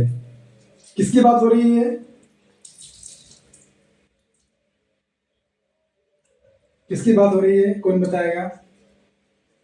कृष्ण भावना व्यक्ति अत्यंत दुर्लभ जीव है जो भली भांति जानता है कि वासुदेव या कृष्ण समस्त प्रकट कारणों के मूल कारण है। हाँ, जितने लोग आप बैठे हो ना वो सब आप दुर्लभ जीव हो। आप लोगों की बात हो रही है। जितने लोग आप हो ना, कितने 45-50 लोग कितने हो, आप लोगों की बात हो रही है। आपके बारे में बोल रहे हैं कि सब दुर्लभ जीव हो आप लोग। क्यों? क्योंकि आप इस रहस्य को जान गए कि संसार के पीछे जितने भी प्रकट कारण है उनके पीछे छपा हुआ कारण कौन है? वासुदेव। और ऐसा महात्मा सुदुर्लभ बहुनाम जन्मनाम मनते करोड़ों अनंत कोटि जन्म भटकने के बाद सकाम कर्म निष्काम कर्म योग ज्ञान योग दुनिया भर के योग करने के बाद व्यक्ति इस कंक्लूजन पे आता है कि अरे कृष्ण सब कारणों के परम कारण है। ईश्वर परम कृष्ण सच्चिदानंद रूपा अनादि आदि गोविंद सर्व कारण कारण। जिसको ये ज्ञान हो गया वो जीव दुर्लभ हो गया। आगे पढ़िए अच्छा जी। जिस प्रकार वृक्ष की जड़ सींचने पर स्वतः ही पत्तियों तथा टहनियों में जल पहुंच जाता है, उसी तरह कृष्ण भावना भावित होने पर मनुष्य प्रत्येक प्राणी की अर्थात अपनी परिवार की, समाज की, मानवता की सर्वोच्च सेवा कर सकता है। रुक जाइए। एकमात्र दुनिया में कृष्ण भक्त है जो पूरे अपने घर परिवार समाज रिश्तेदार पड़ोस देश विदेश पूरी मानवता की सर्वोच्च सेवा कर सकता है। किसमें दम है जब अपने रिश्तेदारों को पड़ोसियों को देश वालों को नरक जाने से बचा ले? है किसी में दम? बता दें हमको। कमा लो कितना पैसा कमाना है, कमा लो कितनी बड़ी कोठियां बंगले बनानी है, अगर दम हो तो अपने बच्चों को नरक जाने से रोक लो, मान लेंगे हम। केवल कृष्ण कर सकता है। कैसे? आप रास्ते पे जा रहे हो और किसी ने बोल दिया हरे कृष्णा शिवाजी जी, हो गया काम खत्म। शिवाजी ने उसका नरक का दरवाजा बंद कर दिया, फिर टाइम बंद हो गया। भले उसको नहीं पता लेकिन कितनी बड़ी सेवा हुई। हरे कृष्णा बोल रहे माते। तो कृष्ण भक्ति से आदमी सर्वोच्च सेवा करता है। भले लोग समझे या ना समझे, लोग तो मूर्ख हैं, वो क्या समझे, तो थोड़ी ना कुछ शास्त्र पढ़ते, लेकिन हम लोग को तो समझना है, हम लोग तो समझते हैं। आगे पढ़िए। यदि मनुष्य के कर्मों से कृष्ण प्रसन्न हो जाए तो प्रत्येक व्यक्ति संतुष्ट होगा, किंतु कृष्ण भावनामृत में सेवा गुरु के समर्थ निर्देशन में ही ठीक से हो पाती है, क्योंकि गुरु कृष्ण का प्रमाणिक प्रतिनिधि होता है जो शिष्य के स्वभाव से परिचित होता है और उसे कृष्ण भावनामृत की दिशा में कार्य करने के लिए मार्ग दिखा सकता है। अतः कृष्ण भावनामृत में दक्ष होने के लिए मनुष्य को दृढ़ता से कर्म करना होगा और कृष्ण के प्रतिनिधि की आज्ञा का पालन करना होगा। उसे गुरु के उपदेशों को जीवन का लक्ष्य मान लेना होगा। श्री विश्वनाथ चक्रवर्ती ठाकुर ने गुरु की प्रति प्रार्थना निर्देश दिया है। यस्य प्रसादात् भगवत् प्रसादो यस्य प्रसादात् न गति विद्वते ध्यायन्तु मस्तस्य विशस्त्री संध्यं वंदे गुरु श्री चरणारविंदम। गुरु की तुष्टि से भगवान भी प्रसन्न होते हैं। गुरु को प्रसन्न किए बिना कृष्ण भावनामृत के स्तर तक पहुंच पाने की कोई संभावना नहीं रहती। अतः मुझे उनका चिंतन करना चाहिए, दिन में 3 बार कृष्ण की याचना करनी चाहिए और गुरु को नमस्कार करना चाहिए, किंतु यह संपूर्ण भक्ति ध्यात्म बुद्धि से परे सदांतिक रूप में नहीं परम व्यवहारिक रूप में पूर्ण आत्मज्ञान पर निर्भर करती है। जब सकाम कर्मों से इंद्रिय तृप्ति की कोई संभावना नहीं रहती, जिसका मन दृढ़ नहीं है वही विभिन्न सकाम कर्मों की ओर आकर्षित होता है। हरे कृष्ण।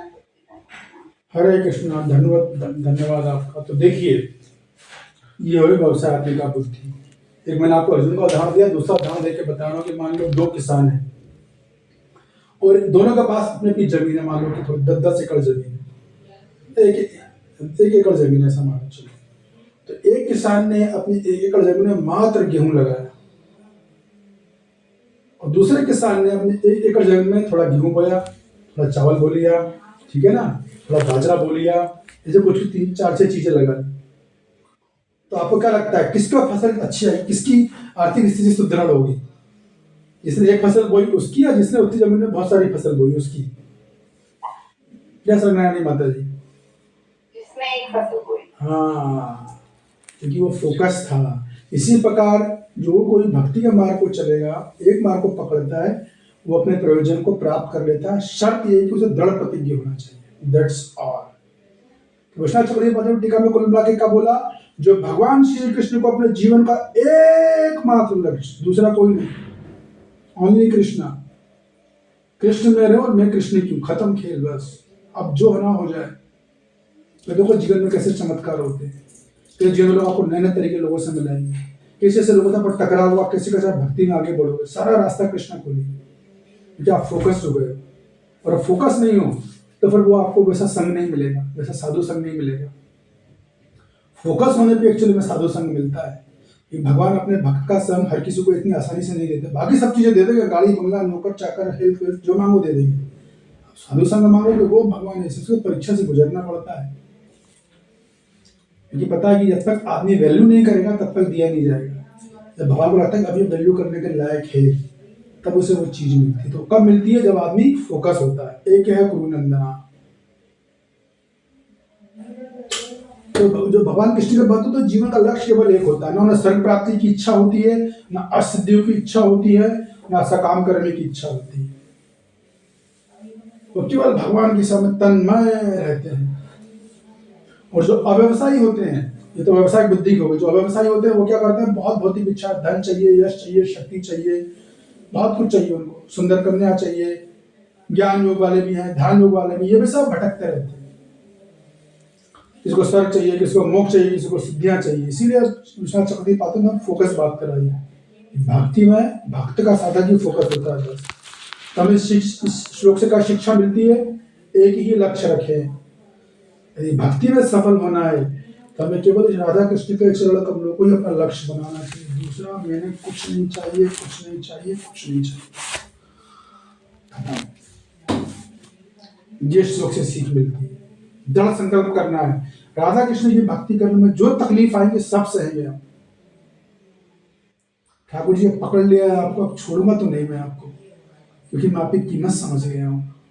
अब मैंने आपको छोड़ना नहीं है। दुनिया मुझे गाली बके, मेरी इंसल्ट करे, मेरे को परेशान करे, मेरी हेल्थ मेरा साथ नहीं दे, जो हो जाए, यहाँ तक मैं पॉलिटिक्स खेली जाए, उससे भी आगे मेरे को जान से मारने की साजिश की जाए, हो सकता है मेरे साथ तो हुआ एटलीस्ट, कुछ भी किया जाए, अब मैं आपको छोड़ूंगा तो नहीं, ये तो पक्का है। भले मेरे अंदर लाख अनर्थ हो, भले मैं भक्ति करते करते मुझसे कुछ गलत पाप करने भी हो जाए, अपराध भी हो जाए, तो भी मैं अब आपको तो नहीं छोड़ूंगा, ये फाइनल है। अब जो हो जाए, अच्छा हो चाहे बुरा हो, मुझसे गलतियां होगी क्यों नहीं होंगी, मैं तो गलती से बना ही हुआ, क्यों नहीं गलती करूंगा, 1000 बार गलती करूंगा, लेकिन आपको नहीं छोड़ूंगा मैं।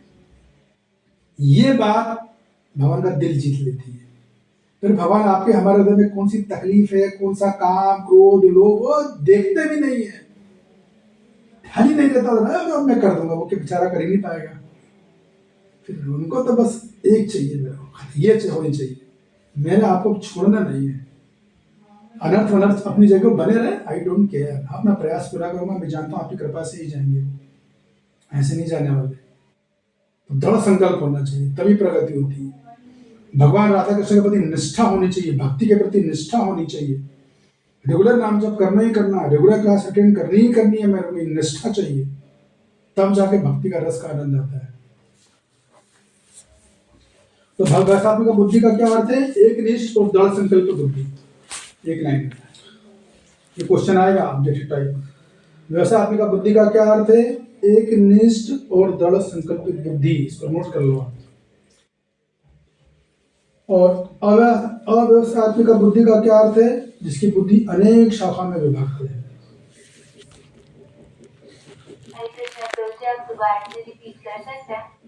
क्या रिपीट करना है? कि व्यवसायत्मिका बुद्धि का मतलब होता है एक निष्ठ और दृढ़ संकल्पित बुद्धि। एकनिष्ठ बुद्धि और दृढ़ संकल्प, ऐसा भी लिख सकते हो, दृढ़ संकल्पित बुद्धि। और अव्यवस्थात्मक बुद्धि का अर्थ होता है जिसकी बुद्धि अनेक विभागों में या अनेक शाखाओं में विभक्त है, अर्थात जो सकाम करने की इच्छाओं में फंसा हुआ है, या एक लाइन में बोले भौशाखा यानी सकाम कर्मी, खत्म, सारी बात समाप्त। तो उसको एक्सप्लेन करना है, वो आप लोग कर दोगे।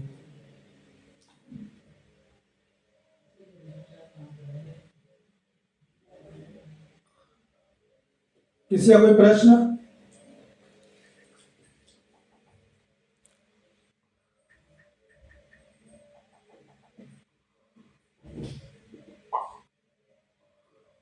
यस नारायणी माता जी। जी हरे कृष्णा प्रभु जी। प्रभु जी जैसे व्यवसाय बुद्धि आपने कहा कि एक निष्ठ और दृढ़ संकल्प, तो ये तो हम देखो विषय की करते हैं, लेकिन मैंने बचपन से जैसे शिव जी की की है, तो मुझे उन जल चढ़ाना अभी भी अच्छा लगता है। तो क्या ये मेरी व्यवसाय का बुद्धि है? आपकी चेतना क्या होती है, आप क्यों चढ़ाते हो? चेतना यही होती है मुझे कृष्ण भक्ति अच्छे से दो, आपने दी है मुझे कृष्ण भक्ति और अच्छे से दो। हाँ, अगर आप उनको वैष्णव समझ के कर रहे हो, वैसे चढ़ाने की जरूरत तो नहीं है माता जी, इन प्रिंसिपल तो नहीं है। पर मुझे अंदर से इच्छा होती है चढ़ाने की, मुझे अच्छा लगता है। हाँ, तो फिर ये नहीं जाती, लेकिन अगर मैं जाऊं तो अगर जल चढ़ाने का समय है तो मैं जरूर चढ़ाऊंगी, मतलब मैं बिना चढ़ाए नहीं। तो माता जी, तो ये व्यवसायत्मिका बुद्धि नहीं है, ये अव्यवसायत्मिका बुद्धि है। सॉरी टू से यू, ये व्यवसायत्मिका बुद्धि नहीं है। आप बल्कि उनको ये कर सकते हैं, आप उन्हें वैष्णव समझ के वांछा कल्पतरुभ्यश्च कृपा सिन्धुभ्येव च पतितानां पावनेभ्यो, but there is no need of watery. Prabhupada ji ने ये सिस्टम नहीं दिया है। आप क्या बोल रहे हो, मेरी प्रसन्नता के लिए मैं करती हूँ, मुझे अच्छा लगता है ना, तो जैसे हम जो कार्य अपनी प्रसन्नता के लिए कर रहे हैं वो तो ऑटोमेटिक अव्यवसायत्मिका बुद्धि हो गई, है कि नहीं? हम तो अपनी प्रसन्नता के लिए चल चढ़ा, तो अव्यवसायत्मिका बुद्धि हो गई, फिर व्यवसायत्मिका बुद्धि नहीं है। ये बात है, सबको सुखी करना है आपको, उनको बस ये बंद बोल दो, वांछा कल्पतरुभ्यश्च कृपा सिन्धुभ्येव च, खत्म हो जाएगा काम। यस रामेश्वरी जी, क्या प्रश्न है आपका?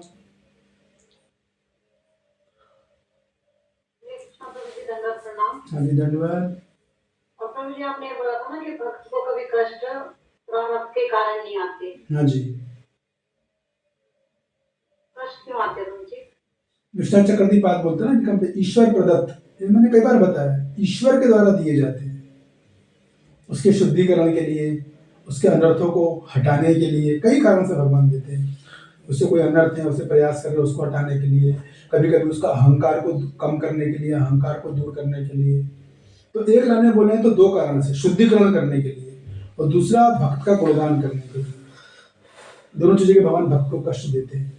शुद्धिकरण करेंगे, हृदय में अनर्थ है, काम को लोभ उनको दूर करना है, या कोई उसका कोई दूसरी जगह भी विश्वास है, दूसरी जगह भी उसकी बुद्धि है वहां भटक रही है, उसको दूर करना, तो अपने चरणों में लेकर आना है उसको। तो शुद्धिकरण और गुणगान करने के लिए, जब शुद्धिकरण हो जाता है तो उसे भक्ता भगवान का गुणगान भी कराते हैं, खुद भगवान कराते हैं। ठीक है?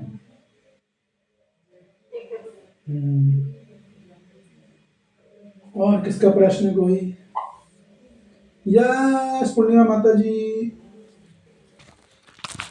हरे कृष्ण प्रभु जी। प्रभु जी जैसे हम लोग कहते हैं ना कि अभी मीना भी वो जो उनका प्रश्न था शिव जी पे जल वाला, जैसे हम शनिवार को दिया लगाते हैं, लगाते, बट मैं तो उनको फिर ये दिया लगाते सब तक में यही बोलती हूँ कि मुझे मेरी ठाकुर भक्ति देना, मेरे को जमुना महारानी की भक्ति देना। मैं ऐसा कोई नहीं है कि एट लास्ट मैं माथा यही टेकती हूँ कि मुझे ये देना। तो देखिए, जब आप ये बोल रहे हो कि मुझे कृष्ण भक्ति देना, तो ये फिर दिया लगाने की आवश्यकता नहीं है। लोग बोलते हैं लगा दो, वो सब अव्यवसायत्मिका बुद्धि है। ये व्यवसायत्मिका बुद्धि नहीं है, ये हमको हमारे आचार्यों ने कहीं रिकमेंडेड नहीं किया है। आप समझ रहे हो बात को?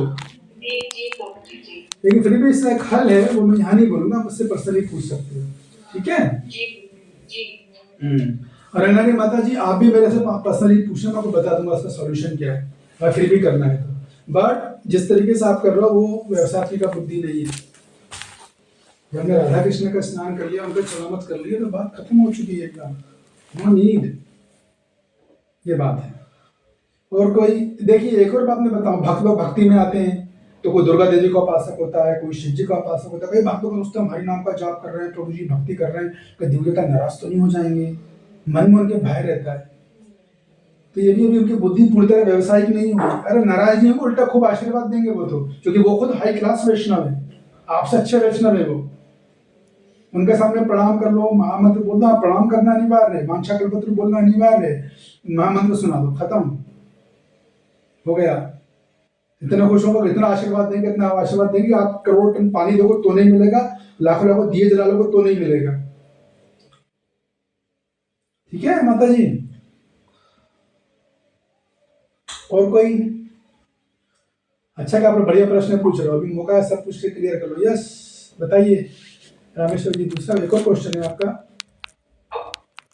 जी हमने व्रत सिर्फ एकादशी का ही करना है, बिल्कुल। और दूसरे व्रत जैसे करवा चौथ का व्रत वो नहीं करना है। आपने कहीं पढ़ा प्रभुपाद जी की पुस्तक में, प्रभुपाद जी ने कहीं बताया क्या? नहीं। फिर तो करते आ रहे हैं ना शुरू से। तो वो तो आप भक्ति के, जब आप भक्ति नहीं करते थे तब भी करते थे क्या? हाँ जी, तब तो फिर भक्ति के पहले करते थे, भक्ति के बाद तो मैं तो कहीं अभी तक देखा नहीं है प्रभुपाद जी ने कहीं से लिखा हुआ है कि भाई करवा चौथ का व्रत भी करना चाहिए, कहीं नहीं लिखा प्रभुपाद जी ने। अभी तो एक ही बात बोल रहे हैं, कृष्णा पे डिपेंड हो जाओ, बस खत्म काम। अभी भी यहाँ बोल रहे हैं, अभी यही तो बोला जा रहा है ना, भगवान की प्रसन्नता ही जीवन का सर्वश्रेष्ठ लक्ष्य है कि नहीं? लेकिन सपोज कीजिए कि आप इसी परिस्थिति में हो कि संसार वाले, परिवार वाले नहीं समझ रहे हैं, ठीक है, तो केवल उनको ये नहीं लगे कि भोले पंडिताइन हो गई है, अपने आप को पता नहीं क्या क्या समझती है, तो उस केस में केवल बाहरी रूप से फॉर्मेलिटी के रूप में कर लेते हैं, लेकिन अंदर कुछ भी श्रद्धा कृष्ण पे ही रहती है, हमारी कृष्ण भक्ति पे। जैसे फॉर एग्जाम्पल, प्रभुपाद जी ने वृंदावन में इस्कॉन मंदिर बनाया, आप सब लोग देख के आए। आपको पता है कि प्रभुपाद जी ने सबसे आगे किसको बिठाया था? जो ब्रज के जो कर्मकांडी लोग उनको बिठाया था, हवन यज्ञ कर रहे थे, पीछे टेंट लगा कीर्तन करवाया था प्रभुपाद जी। क्यों? क्योंकि उन लोगों को सेटिस्फाई करना जरूरी था, वहां ढेर सारे मंदिरों को पता चलना चाहिए। तो केवल समाज में अपना दुष्प्रचार ना हो, इस हेतु किसी विशेष परिस्थिति में सब काम कर लिए जाते हैं टेम्परेरीली, ताकि हम कल को उनका भविष्य प्रचार करके भक्ति में ला पाए। ठीक है ना? तो उस दृष्टि से कर सकते हैं। घर में पति अगर भक्त है ठीक है, नो प्रॉब्लम, लेकिन वहां श्रद्धा नहीं होनी चाहिए। आप कर तो सकते हो, श्रद्धा नहीं होनी चाहिए, वहां श्रद्धा नहीं होनी चाहिए। अभी बात समझ में? बस हाँ, तो उनकी समाज में रहना, घर परिवार में बहू है, पत्नी है, बच्चे हैं, तो ऐसे कितना अभिनय करना। जैसे मान लो कोई फिल्म की हीरोइन है, तो किसी फिल्म की वो किसी हीरो की पत्नी बनी, तो वास्तव में पत्नी है क्या? वास्तव में तो दूसरे का जानी दुश्मन है वो, लेकिन जब सीन आएगा तो उनको पत्नी की तरह अभिनय करेगी, तो अभिनय कर सकते हैं। ठीक है ना, ये बात। यह सोची दीदी।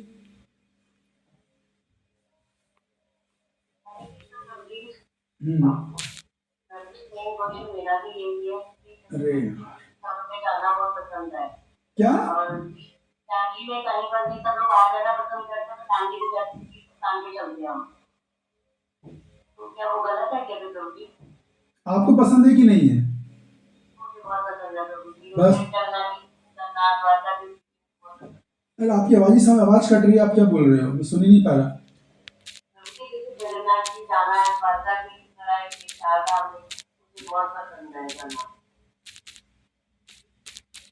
जगन्नाथ जी जाना और चार धाम जाना?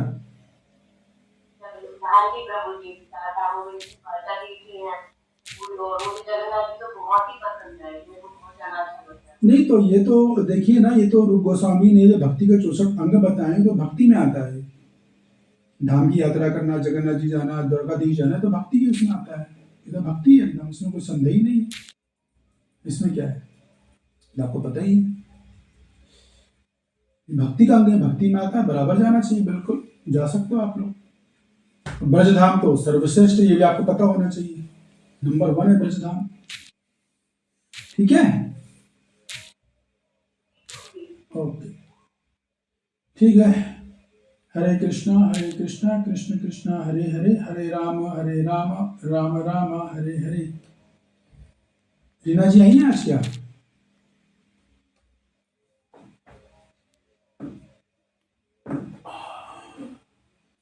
हरे कृष्णा प्रभु जी। कमेंट्स सब बंद करो ना। अभी जो लास्ट में सभी माता जी वगैरह ने जो क्वेश्चन पूछे ना प्रभु जी, वो बहुत कुछ ऐसे बहुत अच्छे क्वेश्चन थे, क्योंकि हम लोग जो है अभी तक ये सब चीजें करते आ रहे हैं, तो कई बार मेरे को खुद डाउट होता है कि हम ये कर रहे हैं, ये सही है या गलत है। तो आज आपने ये चीज भी क्लियर करी कि हम इसमें जो है करते हैं, तो उसमें हमें किस तरह से अपनी श्रद्धा श्री कृष्ण में ही रख के करना चाहिए, अगर करना पड़े। ये अवॉइड करें, लेकिन नहीं हो रहा। समाज में रहना, सोसाइटी में रहना है। या चैतन्य महाप्रभु थे, अभी तो भगवान ने उनको तर्पण करने की क्या जरूरत है, लेकिन केवल समाज को संतुष्ट करने के लिए। देखिए, नहीं तो लोग ईर्ष्या करेंगे हम लोगों से, ठीक है ना, हमको प्रॉब्लम आएगी, ऐसा होता है भक्तों के साथ। कुछ पारिवारिक चीजें ऐसी चली आ रही होती है कि हम उसको अवॉइड नहीं कर पाते, लेकिन श्रद्धा भाव होनी चाहिए और इन्हें एक्टिंग के रूप में करना चाहिए। बोलना चाहिए मैं एक्टिंग करने जा रहा हूँ, भगवान बुरा मत मानना। है कि नहीं? ये बात है, करने से पहले बोलना चाहिए भगवान को थोड़ी सी एक्टिंग करके आ रहा हूँ, बुरा मत मानना, बात को संभाल लेना। मेरी श्रद्धा आप ही पर है, अगर आप आशीर्वाद दो, मेरी श्रद्धा हमेशा आप पर ही बनी रहे। ठीक है। और कोई अनीता जी कमेंट्स? आप कभी कमेंट्स नहीं करते, द्वारकाधीश पे मुँह है क्या? उनका भी कमेंट लेता हूँ मैं आज। अरे चलेगा लगता है।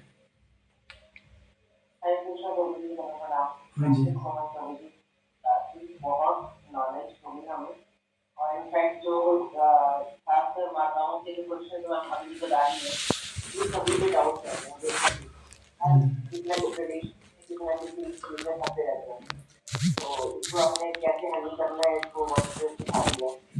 Thank you. Okay, Rakesh Prabhu, final comments, then I end the session. 8 बजे हैं। प्रणाम। हाँ जी, क्लास तो भी आवाज नहीं आ रहा राकेश प्रभु आपका, आपकी बड़ा प्रॉब्लम है नेट का, कुछ करो इसका। आप ऐसे कैसे क्लास अटेंड करोगे, क्योंकि मैं देख रहा हूँ रेगुलरली हो रहा है। मैंने वीडियो भी ऑफ कर रखा है प्रभु जी, फिर भी आवाज क्लियर नहीं हो रही। अभी ठीक हुई, अभी ठीक हुई। आप थोड़ा लोकेशन चेंज करो ना, एक ही जगह थोड़ा आगे। हाँ,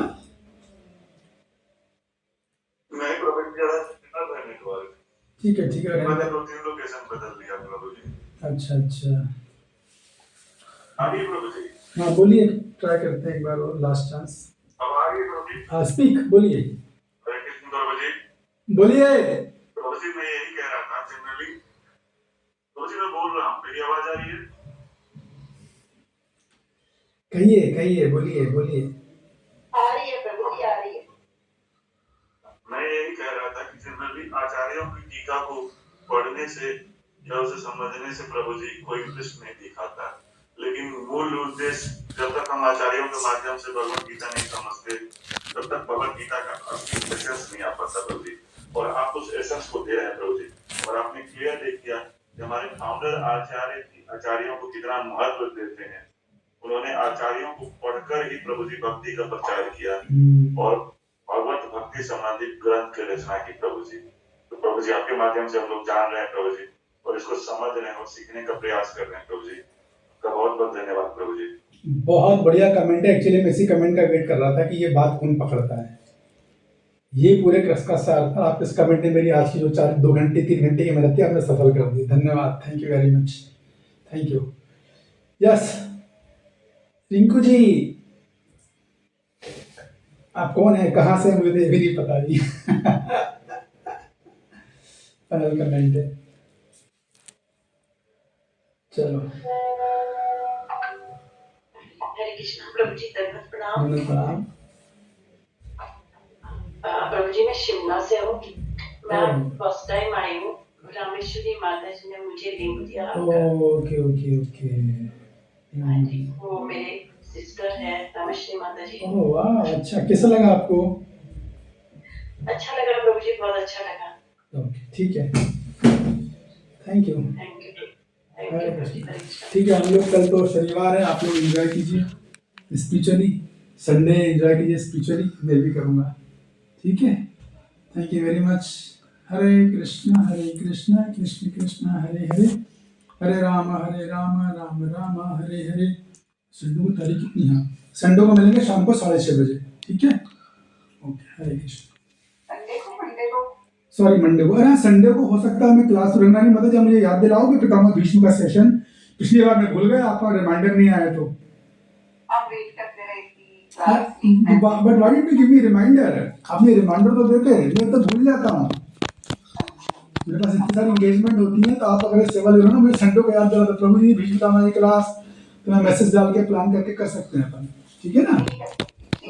थैंक यू। हरे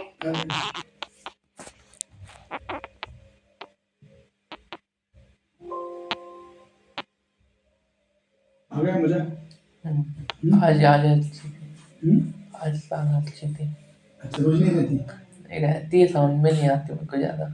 आज आई आज का समझ में है क्या समझ में? कि भाई कितने भी अपन पाप करें, भगवान को नहीं छोड़ना है।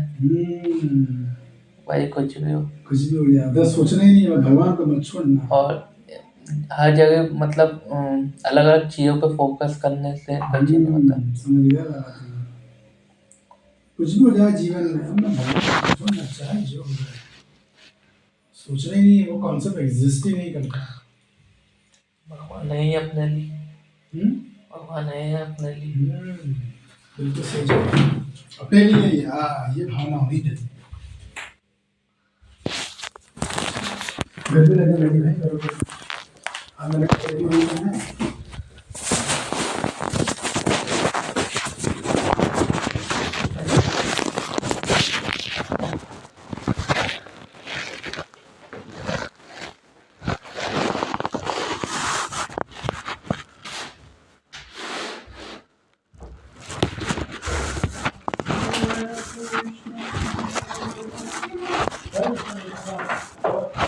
मेरी आवाज तो डिस्टर्ब कर रही है, आप लोग धीरे धीरे बात कर रहे हो। नहीं, पढ़ने आई है। पढ़ना है? पढ़ाई करेगी? कर रही है। पढ़ाई है? हाँ, तो बच्चे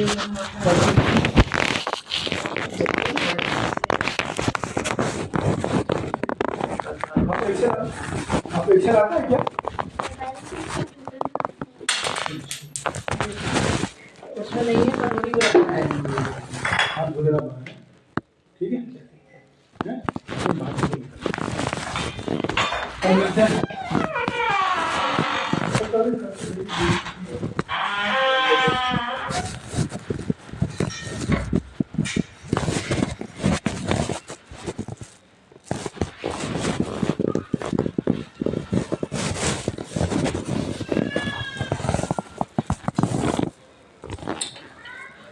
ओए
है।